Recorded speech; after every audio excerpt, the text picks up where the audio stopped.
Sunrise Interviews is brought to you by Valley Strong Credit Union. Welcome back. Just a few weeks into the new year now, and there are some new laws that are going to affect you in the workplace. So joining us to explain what they do, Robin Paggi, Training and Development Specialist with WorkLogic HR. Good morning, Robin. Thanks for being with us. Good morning. All right, so first let's start with the beginning here. AB 1731, what does that one do? Well, this has been a program with the Economic Development Department that's been in place for employers since the 1970s, but a lot of employers do not take advantage of it.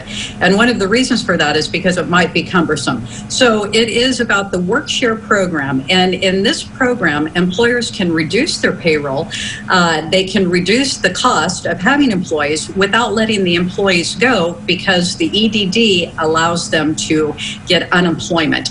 And so this program has been in place, again, since the 1970s, but this law has made it easier for employers to access it. And so it's streamlined the process, and it's electronic. And so employers who do not want to lay off their employees but can't afford to keep them on payroll, this program is for them. Okay, all right. And then SB 1383 expands the California Family Rights Act. How does that work?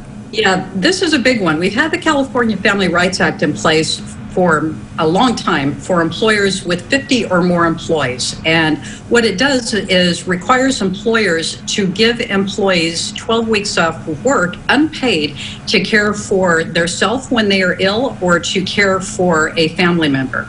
Well, what this law does is it reduces the 50 down to 5.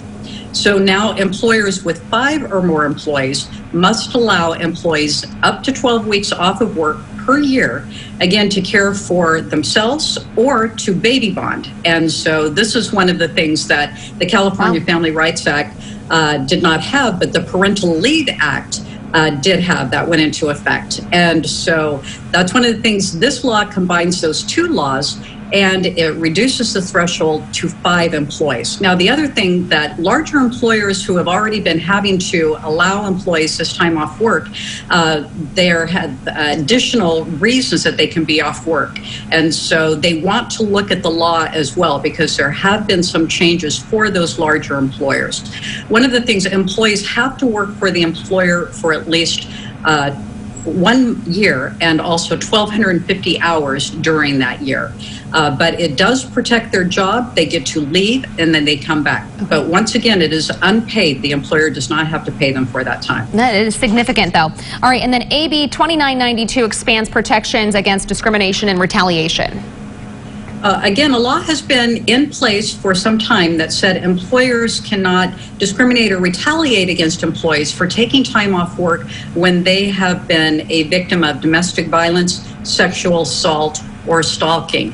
This law expands the victim list to victims of any crime where there is physical or mental harm or the threat of physical harm. So employees get the time off work to take care of whatever they need to because of being a victim, and the employer cannot fire them or punish them in any way for taking that time off. Okay, and then we're running out of time here, but really quickly, the last one, AB 2017 regarding kin care.